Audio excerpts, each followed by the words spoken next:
شروع کرتا ہوں اللہ کے نام سے جو بڑا مہربان اور نہایت رحم کرنے والا ہے۔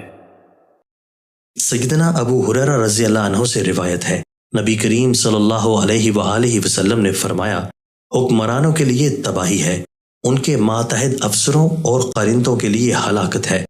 دنیا میں جن لوگوں کو امین سمجھ کر امانت ان کے سپرد کی گئی ان کے لیے ہدایت ہے۔ یہ لوگ قیامت کے دن تمنا کریں گے کہ کاش ان کے سر کے بال سریا ستارے کے ساتھ باندھ دیے جاتے اور یہ آسمان و زمین کے درمیان لٹکتے رہتے اور یہ ذمہ داری قبول نہ کرتے۔